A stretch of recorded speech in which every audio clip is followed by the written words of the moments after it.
오늘은 성령감림절후 17주를 우리 맞이했습니다. 우리 요 전전주가 실은 우리 교회적으로 청년주일인데요. 우리 교회는 이번 주에 청년주일로 지키게 되었습니다. 실은 우리 교회로서는 처음으로 이제 청년들을 생각하면서 예배하게 되었습니다.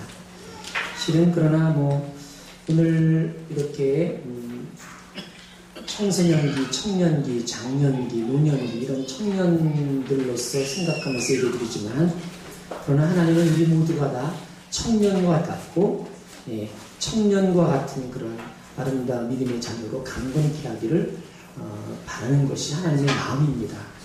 여러분도 청년과 같은 그런 마음을 가지고 열정을 품고 이 시간 말씀을 들으면서 하나님의 인도를 받는 믿음의 시간이 되시기를 주의 이름으로 간절히 축원합니다. 요즘 TV에서 뉴스의 화제는 서울시장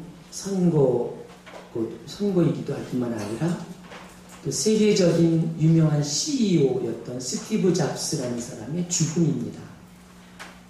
그래서 이 스티브 잡스라는 사람의 죽음에 대해서 계속해서 조명하고 있고 그의 유언을 찾아보기도 하고 있고 그의 생애를 한번 돌아보기도 하고 있고 이런 아주 발빠른 그리고 분주한 모습들이 세계에서 지금 움직이고 있는데요.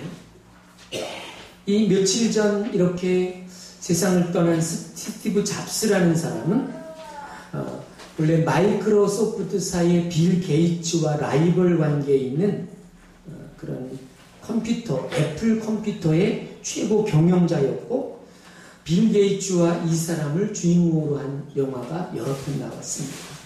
그 중에 실리콘밸리의 신화 이런 유명한 영화가 있습니다. 원래 이 스티브 잡스는 입양아 출신입니다. 입양된 아이였습니다. 양부모 밑에서 자랐습니다. 어려서부터 말썽꾸러기로서 어디서나 문제를 많이 일으키는 아이였는데 결국 대학에서도 적응하지 못하고 중퇴해버렸습니다. 그러나 그는 자신이 가지고 있는 창조적인 능력을 바탕으로 컴퓨터를 만들고 또 사업에 뛰어들어서 24살 어린 나이에 백만장자가 되고 25살 때는 억만장자가 됩니다. 그리고 개인 컴퓨터만이 아니라 또 아이콘 클릭만으로 프로그램을 열 수 있으라는 상상치 못했던 때에 매킨토시를 만들어서 컴퓨터의 혁명을 일으켰던 사람이기도 합니다. 그 외에 플로피 디스크 대신에 광자기 디스크 드라이브를 장착하는 아주 획기적인 컴퓨터도 만들어냈습니다. 그러나 그는 자신이 창업한 애플사에서 쫓겨나는 아픔도 겪기도 합니다. 그러나 그래도 거기에 굴하지 않고 애니메이션의 디지털 혁명을 가져오고 디즈니사를 끌어들여서 컴퓨터 그래픽 애니메이션 토이스토리 내지는 인크레더블 이런 것들의 영화를 만들어서 아주 세계적으로 아주 그냥 히트를 시키면서 큰 성장을 누리게 됩니다. 그래서 할리우드를 장악하게 되죠. 그 외에 많은 발명품으로서는 MP3 플레이어 시장도 휩쓸었습니다. 근데 그렇게 지칠 줄 모르던 그가 2004년에 췌장암으로 죽음을 선고받았습니다. 그러나 이에 굴하지 않고 수술을 받고 활발한 경영활동을 펼치면서 마침내 대학도 졸업하게 되는데 2001년도에 그에 관한 책 못 말리는 CEO 스티브 잡스라는 그런 책이 아주 베스트셀러가 되었고요. 애플 신화를 창조한 스티브 잡스라는 책도 베스트셀러가 되었습니다. 2004년에 그 병을 잠시 극복하는데 그 극복한 이후에 그에 관한 책이 더 나왔습니다. I, CEO 스티브 잡스, 아이콘 스티브 잡스 그런 그의 삶을 조명하는 어떤 그의 삶의 특징을 조명해주는 그런 책인데 여기서는 이 책들에서는 남다른 창조적인 능력 이런 것들을 아주 뛰어난 그의 아주 다른 사람과 다른 그런 특징이라고 말하기도 하지만 무엇보다도 이러한 나중에 이렇게 쓰여진 아이콘 스티브 잡스 이런 책에서 말하고자 하는 것은 스티브 잡스라는 이 사람은 이렇게 췌장암이 걸려서 많은 고통 중에 있었지만 그래도 그 암을 극복해내면서 열정적인 그의 인생이야말로 우리 세계가 본받아야 될 일이다. 그것을 이제 말하려고 하고 있습니다. 무엇보다도 그 책들에서 그를 소개하고 있는 말 중에서 가장 강조하는 것은 열정적인 사람이라는 것입니다. 그래서 그가 이제 췌장암을 극복한 모습으로 스탠포드 대학의 졸업식장에 와서 축사를 했는데 이 축사는 참 유명해져서 그 내용이 인터넷에 아주 많은 사람들에게 보여졌고 그 내용이 중심이 되어서 스티브 잡스의 공감 영어라는 영어 학습서도 이제 나오게 되었습니다. 그는 연설을 통해서 이제 세상 속으로 나가는 많은 젊은이들을 향해서 이렇게 말했습니다. 젊은이들이여, 매일 인생의 마지막 날처럼 살아야 합니다. 헝그리 정신을 가지고 미련할 정도로 자기 길을 가십시오. 헝그리 정신을 가지고 미련할 정도로 자기 길을 가십시오. 그래서 분석가에 의하면 비록 기술 면에서 부족하여도 큰 열정을 품은 지도자가 기술은 탁월하나 열정이 없는 지도자를 압도한다. 그러니까 세계적인 여러 지도자들의 성향을 보면 탁월한 재능이 탁월하고 기술이 탁월하지만 열정이 없는 지도자와 그러나 재능이나 기술은 좀 부족하다 할지라도 열정적인 지도자 가운데 주자인 열정을 품은 지도자가 모든 것을 압도한다. 이것이 많은 지도자들이 연구한 그런 많은 경영자들의 지도자들의 모습인 것입니다. 그래서 위대한 미술이나 음악이나 드라마나 문학이나 이런 모든 창조해내는 이런 창조적인 이면에는 열정이 있다는 것입니다. 열정. 그러니까 열정으로부터 이 모든 위대한 작품들은 시작이 된다는 것입니다. 그러므로 열정 없이는 아무것도 유지될 수가 없습니다. 이런 말이 있습니다. 당신의 열정이 당신의 운명을 결정합니다.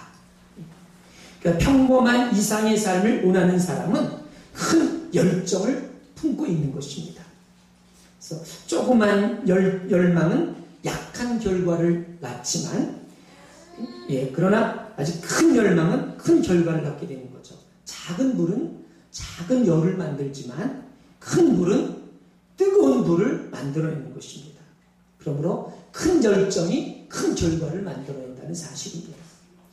유명한 실존주의 철학자 키엘 케고르는 이런 말을 했습니다. 이 세대는 종교가 부족해서 망하는 것이 아니라 하나님을 향한 열정이 부족해서 망할 것이다. 이런 말을 했습니다. 이는 우리가 모두가 다 귀담아 들어야 될 중요한 메시지인데요. 오늘 말씀에서 사도 바울은 이렇게 말하고 있습니다. 너희는 부지런하여 게으르지 말고 열심을 품고 주를 섬기라. 너희는 부지런하여 게으르지 말고 열심을 품고 주를 섬겨라. 하나님을 섬기는 일에도 이렇게 부지런해야 된다는 것이죠. 하나님 섬기는 일도 부지런해야 됩니다. 그래서 성가대에 앉는 것도 부지런해야 되고 주일학교 아이들 가르치는 것도 진짜 부지런해야 됩니다. 교회학교 아이들은 9시 예배 시작이면 선생님들이 8시 반에는 나와야 되거든요. 이런 부지런함. 그러니까 8시 반까지 교회 당도하려면 7시 반에는 또 일어나야 되거든요. 주일 직장 다니면서 힘들고 어려워서 쉬고 싶으나 그러나 우리 믿음의 사람들은 그 하나님을 사랑하는 열정으로 말미암아 자녀를 사랑하는 열정으로 말미암아 부지런하여서 정말 하나님을 품고 섬기게 되는 것입니다. 그럼으로써 교회는 성장하게 되는 것이고 누군가의 희생을 통해서 이렇게 풍성한 은혜를 누리게 되는 것입니다. 오늘 이 로마서라는 성경, 이 로마서는 크게 두 개로 구분 지어볼 수가 있습니다. 1장부터 11장까지는 구원에 관한 교리를 말씀하고 있다면 12장부터는 구원받은 그리스도인이 어떻게 살아야 될 것인지 그 생활신앙에 대해서 말씀하고 있습니다. 그래서 구원받은 그리스도인의 교회 생활과 신앙생활은 어떻게 해야 되며 또 이 세상에서 어떻게 살아야 되는지 그것을 구체적으로 말씀하고 있습니다. 그 중에 오늘 우리가 읽은 이 말씀은 그리스도인의 교회 생활, 신앙생활을 말하는 가운데 구원받은 성도들은 진실하고 사랑해야 하며 악을 미워하고 선에 속해야 하며 형제를 사랑하고 우애하며 존경하기를 먼저 해야 하고 무엇보다도 열심히 품고 주를 섬겨야 된다. 이렇게 말씀하고 있습니다. 그러니까 구원받은 성도라면 예수님께서 십자가를 지시고 피를 흘려 죽까지 사랑해 우리를 건져주셨는데 이렇게 택함받은 그리스도인이라면 진실하고 사랑해야 하며 악을 미워하고 선에 속해야 되며 형제를 사랑하고 우애하며 존경하기를 먼저 해야 하고 무엇보다도 열심을 품고 주를 섬겨야 된다. 이렇게 말씀하고 있습니다. 여러분, 구원받은 성도들이 가지고 있는 삶의 목표 가운데 하나는 교회와 내 주위에 있는 많은 형제 자매들을 잘 섬기는 것입니다. 무엇보다도 내 가족만이 아니라 이웃에게 영향력을 끼치고 세상의 많은 형제 자매들을 섬기는 것이 그리스도인들의 삶이어야 하는 것입니다. 그러나 이 섬기는 일에 책임감이 없고 게으르고 열정이 없다는 것은 참된 신앙의 모습이 아닌 것입니다. 원래 우리 이제 교회에 나갈 때 그 교회가 지향하는 것이 무엇일까? 목적하는 것이 무엇일까? 이런 것을 이제 볼 수 있어야 되잖아요. 그래서 그 가운데 특히 요즘은 복음적인가? 그 말씀이 성경적인가? 뭐 이런 것들을 우리가 좀 판단해 볼 수가 있습니다. 복음적이다? 그랬을 때 이 복음적이라는 말, 에반젤리칼이라는 이 복음적이라는 이 말에는 어떤 의미가 있냐면 불타오르는 듯한 열정 혹은 복음 전파를 위한 열정, 거기다가 질투 어린 이런 의미가 담겨져 있습니다. 그러므로 나 자신이 복음적인 그리스도인이라면 내 영혼 속에는 불타오르는 질투 어린 한 영혼을 사랑하는 열정이 있어야 되는 것입니다. 그러므로 저는 오늘 우리 청년 여러분들이 삶의 열정을 품고 신앙생활하기 위한 구체적인 어떤 방법으로서의 세 가지를 말씀드리려고 합니다. 어떻게 하면 우리가 삶의 열정을 품을 수 있을까요? 어떻게 하면 우리가 삶의 열정을 가지고 살아갈 수 있을까요? 첫째로는 나를 향한 하나님의 목적을 발견해야 합니다. 나를 향한 하나님의 목적. 인생의 목적이 불분명한 사람일수록 허무한 일에 힘을 쏟고 곤고하게 됩니다. 그러나 인생의 목적이 분명한 사람은 그 목적을 향하여 열정적으로 나가게 되는 것입니다. 결국 열정과 목적은 함께 가는 것입니다. 월트 디즈니 아시죠? 내가 생각할 때 디즈니는 창의력이 있는 사람이라고 생각합니다. 디즈니 정말 창의력 있는 사람이잖아요. 그는 세계 최초로 백설공주라는 만화 영화를 만들었어요. 미키마우스 클럽, 디즈니랜드, 디즈니 영화사 이런 간판 상품의 대부분을 스스로 창조해냈습니다. 그러나 그의 영향력은 재능보다 그 꿈과 삶의 목적을 통해서 더 많은 영향을 끼치게 되었습니다. 이 디즈니라는 이 사람의 꿈은 뭐냐면 평생토록 웃음도 만들고 눈물을 만들어서 어린이들에게 기쁨을 주고 소망을 주는 것이며 결과론적으로는 모든 사람에게 행복을 나눠주는 것이었습니다. 꿈이 참 다부지죠. 그의 꿈은 이렇게 웃음과 눈물을 만들어서 어린아이에게 기쁨을 주고 소망을 주며 궁극적으로는 많은 모든 사람에게 인생에게 행복을 나눠주고자 했던 것이죠. 이러한 꿈을 위해서 열정적으로 일을 했습니다. 1920년 초반에는 회사를 세웠는데 이 디즈니는 사업 초기부터 뛰어난 직원에게는 자신보다 더 많은 월급을 주었습니다. 1930년대 초에는 만화 영화 제작자들을 위한 미술 강좌를 개설했고 그들보다 생생한 느낌으로 만화를 그릴 수 있도록 작은 동물원도 옆에다 만들어 주었습니다. 또 계속적으로 새로운 그런 과정을 만들고 최첨단 그런 만화 영화 제작 기술에 대한 투자도 계속했습니다. 1950년대에는 기쁨을 창조하라는 이런 직원 훈련 프로그램을 만들었고 60년대에는 직원 연수를 위해서 디즈니 대학을 설립했습니다. 그리고 죽기 전에도 플로리다의 디즈니 월드를 건설할 계획을 세우고 있었습니다. 그러니까 열정적인 삶을 사는 사람은 꿈과 목적이 분명한 사람입니다. 오늘 우리 중고등부 예배 후에 분반이 있었는데 분반 시간에는 성경 공부를 하지 않고 영상으로 보여줬는데 그 영상에는 아프리카 우간다에 가서 선교하고 있는 노인 부부에 대한 이야기인데 이 노인들은 70세에 은퇴해서 그곳으로 내려가서 우간다의 문맹을 깨치고 고아원을 짓고 해서 선교하는 그러한 것을 사명으로 해서 거기서 그렇게 열정적으로 노년을 불태우는 모습을 보았습니다. 그러니까 인생의 목적을 알았던 거죠. 여러분, 우리 한 사람 한 사람을 향한 하나님의 목적과 계획하심을 반드시 발견할 수 있기를 간절히 바랍니다. 우리 10월부터 우리 교회는 목적이 이끄는 삶이라는 리고렌 목사님의 저서를 근간으로 자녀를 위한 40일 새벽 기도를 하고 있습니다. 여러분이 목적 지향적인 삶을 살아가고 여러분의 목적을 분명히 알아갈수록 여러분은 열정적인 삶을 살게 될 것입니다. 근본의 삶의 목적을 분명히 발견해서 열정을 품으시길 바랍니다. 그러므로 하나님의 뜻을 이뤄갈 수 있는 참으로 존귀로운 주의 자녀가 될 수 있기를 주의 이름으로 간절히 축원합니다. 둘째로 열정적이 되려면 우리는 먼저 주님을 위한 열심이 있어야 됩니다. 주님을 위한 열심. 서기 350년경 로마 교황이었던 율리우스라는 사람이 있었습니다. 이 사람은 아주 고결하고 아주 우아한 그런 신앙을 가지고 있어서 성자로 칭언을 받았습니다. 어느 날 그가 꿈을 꾸었는데 꿈속에 어떤 사람이 찾아왔어요. 그래서 이 율리우스 이 교황은 그 사람에게 자기 열심히 많은 것을 자랑했습니다. 얼마나 열심히 하고 있는데요. 그 사람은 그 열심을 좀 보여달라고 그랬어요. 그래서 율리우스는 가슴에서 열심 덩어리를 꺼내주었어요. 근데 그 사람은 그것을 저울에 달아보았습니다. 그리고서 열심 덩어리의 무게가 100금이라고 얘기를 했어요. 그랬더니 율리우스는 자신의 열심이 그렇게 많은 무게가 나가는 것을 보고 매우 흐뭇해하고 기뻐했습니다. 그런데 그 사람은 그때 바로 그 열심 덩어리를 뜨거운 물 속에 넣고 녹이는 것입니다. 그리고 그 열심의 구성 성분을 밝혀주었습니다. 그 열심이 100근이었는데 그 100근 가운데 그 성분이 뭐냐면 야심이 30근이 들어있었어요. 그리고 자기 자랑이 25근이 들어있었습니다.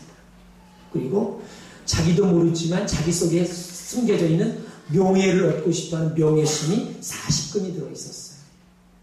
그리고 하나님의 사랑은 5근이 들어있었습니다. 합계 100근이었습니다. 그러니까 열심 속에 들어있는 주님을 사랑해서 내었던 열심은 그저 5근밖에 안 되었던 것입니다. 이것을 본 율리우스는 너무나도 부끄러워서 고개를 들지 못했습니다. 꿈에서 깨어난 후에 자신을 되돌아보고 진실로 주님을 위한 열심을 내기로 결심하고 그는 그러므로 많은 사람에게 좋은 영향력을 끼치는 그런 고결한 신앙생활을 하게 되었던 것입니다. 열심이란 말이 영어로 엔사우시아스미라고 말하거든요. 이것은 헬라어로 엔이라는 말과 테오스, 하나님이라는 말. 그러니까 이 아내, 이 아내라는 엔이라는 말과 테오스, 하나님이라는 말의 합성어인데요. 그래서 이 말의 뜻은 하나님 안에 있다라는 뜻이거든요. 그러니까 열심이라는 것은 즉 자기를 위한 열심이 아니고 하나님 안에 있는 주님을 위한 열심임을 분명히 말씀하는 것입니다. 그러므로 여러분이 내려는 열심이 누구를 위한 열심인지를 분명히 해야 될 줄로 믿습니다. 그러니까 올바른 믿음에 근거하지 않은 것은 오히려 좋은 영향력을 끼치지 못하고 나쁜 영향력을 끼치기가 쉽습니다. 그러나 이제나 자신의 뜻을 이루기 위한 열심은 교회 성도들에게 때로는 어려움을 가져다 주기도 합니다. 그래서 성경은 이런 열심을 경고하고 있습니다. 로마서 10장 2절 말씀에서 너희가 하나님께 열심히 있으나 올바른 지식을 따른 것이 아니니라. 이 대표적인 인물이 사도 바울이었습니다. 사도 바울은 하나님을 위해서 열심을 품고 열심당원에 들어가서 일할 정도로 열심히 했지만 그래서 예수 믿는 사람들을 잡아다 가두는 것이 하나님의 일이라고 생각하고 다메섹으로 가다가 거기서 주를 만났는데 그때서야 비로소 그 열심이 목표가 잘못된 것을 알게 되었고 죽기까지 주의 복음을 전했는데 이렇게 유대인들이 초대교회를 박해했던 열심 이런 것들은 바로 이런 잘못된 열심이었던 것입니다. 그러니까 열심은 있었으나 잘못된 열심 이런 것이 우리가 주의해야 될 경계해야 될 열심인 것입니다. 기업의 경영 컨설턴트며 리더십 연구가인 스티브 코비라는 그런 박사가 있죠. 스티브 코비 들어보셨죠? 이분은 이런 말을 했습니다. 여러분은 시계를 보지 말고 나침판을 보고 사십시오. 시계를 보지 말고 나침판을 보라. 이것은 뭐냐면 목표와 방향의 중요성을 말하는 것이죠. 그러니까 우리가 내는 열심도 그 방향과 목표가 똑바라야 된다는 것입니다. 주님을 기쁘시게 하기 위한 열심의 방향이 있어야 되는데, 그래서 열심을 다하되 주님을 위한 열심을 가지고 섬기는 충성된 종이 되시기를 바랍니다. 그래서 부흥하고 성장하는 교회와 크게 축복받는 그런 성도들을 보면 주님을 위한 열심을 가진 사람들이 많이 있습니다. 그래서 교회의 부흥은 어떤 조건이나 환경이 아니에요. 지리적인 여건도 아닙니다. 저는 그래요. 우리 교회 크게 성장하지 못했지만 그래도 교회 성장으로 따지면 위치는 참 좋은 곳이거든요. 근데 건물로서는 거의 교회 성장 쪽에서는 안 맞는 그런 건물 있죠. 그러나 위치로서는 아주 적합한 그런 곳이기도 합니다. 그러나 부흥하는 교회를 보면요, 부흥의 조건은 이런 지리적인 여건도 아니고 좋은 건물도 아니고 주차장이 크고 작고도 아닙니다. 길목의 문제가 아닙니다. 장사할 때 몫이 좋아야 된다고 했잖아요.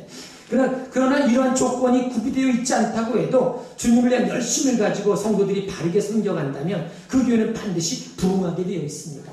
지난번 인천 남지방 선교대회 할 때 오목천 교회 그 김철환 감독님 교회도 허벌판에 제가 그 말씀을 듣다 보니까 한 20여 년 전에 그 교회를 갔던 기억이 나요.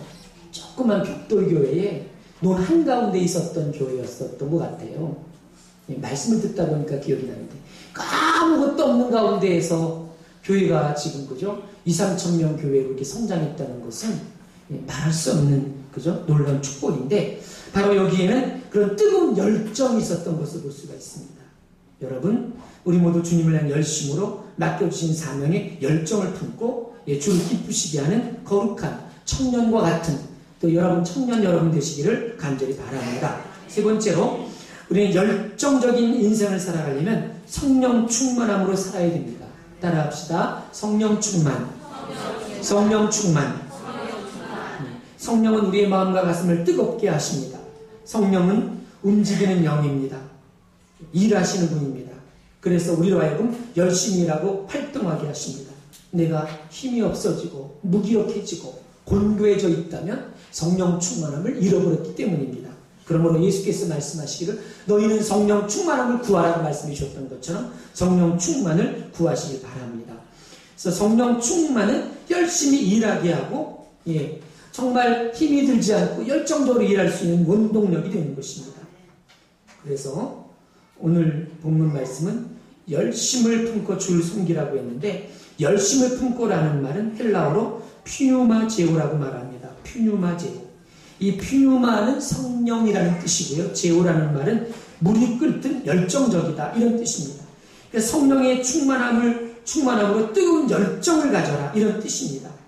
그래서 사도 바울은 초대교회 성도들에게 오직 성령의 충만함을 받으라 이렇게 간절히 외쳤는데, 초대교회 성도들이 그 어려운 환경 속에서도 불타는 인생을 살았던 비결은 바로 성령 충만에 있었던 것입니다. 교회는 성령 충만한 분위기, 열정적인 분위기의 교회, 기도도 열정적으로 하고 전도도 열정적으로 하고 사랑의 삶도 열정적으로 불태우고, 그런 교회에서 신앙생활, 열정적 인생으로 인도해가는 그런 삶이 될 수가 있는 것입니다. 그래서 예배 끝나고도 뜨겁게 기도하고 전도도 하고 신방도 하고 이렇게 거르지 않고 기도하게 되는 것입니다. 이런 성령 충만함이 열정을 가져오는 것을 체험하게 될 줄로 믿습니다. 여러분, 이런 열정적인 그런 사람이 되기 위해서 성령 충만함을 통해서 이런 아름다운 젊음의 삶을 살아갈 수 있기를 간절히 바랍니다. 영국의 찰스 윌리엄 플라이라는 사람이 있었습니다. 17살 때 자신의 동네에 있던 웨슬리 교회에서 처음으로 예수를 믿기 시작했어요.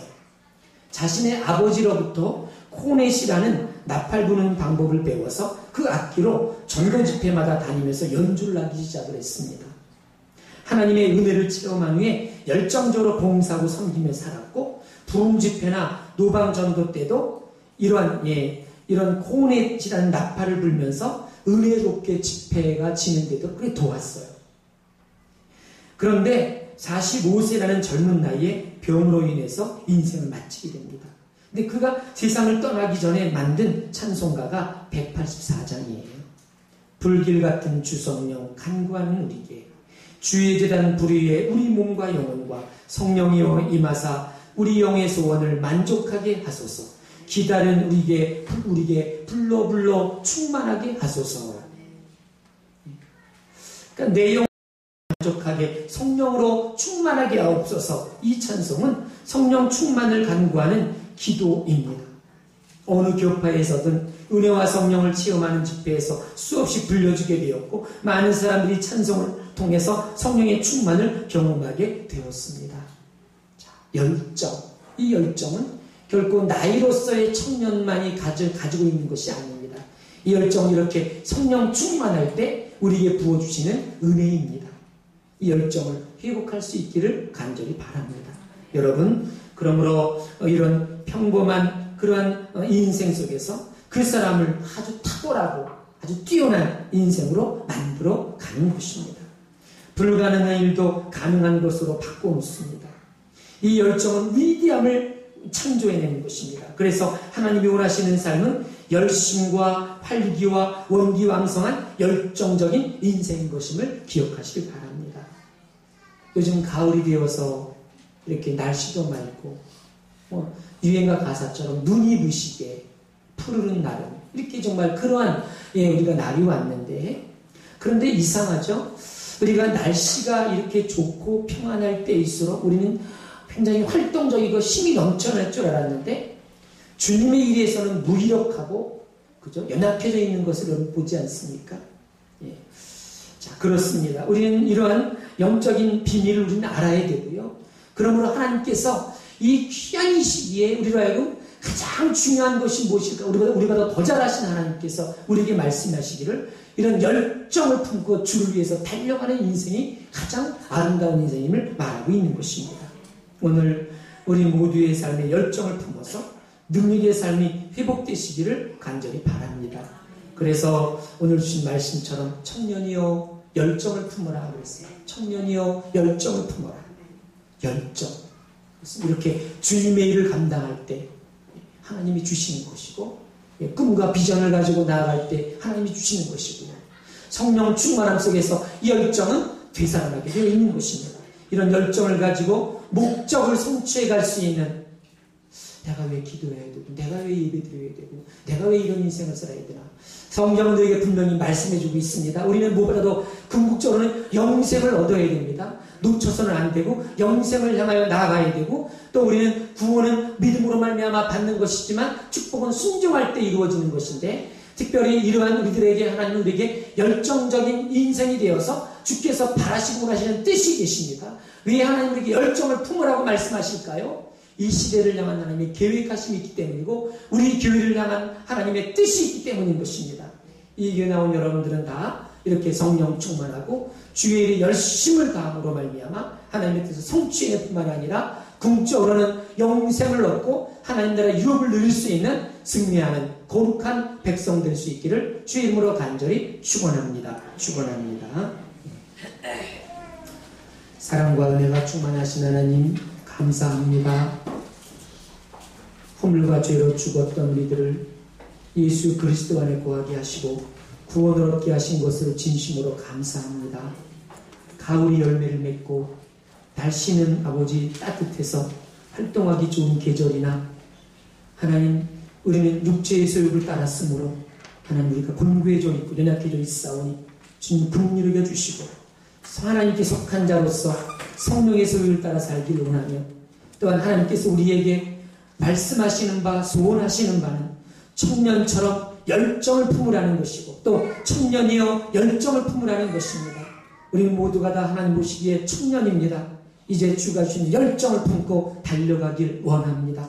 자녀를 위하여 내 인생의 목표를 향하여 또한 이전이 하나님 나라를 세워감에 있어서 열정적으로 주의를 감당할 수 있는 훌륭한 주의 종들 되길 원합니다. 건강 주시고 지혜 주시고 판단력 주시며 성령 충만함 주심으로 넉넉히 감당하여 견고히 서는 주의 거룩한 백성 되게 하옵소서. 예수님의 이름으로 간절히 기도하옵나이다.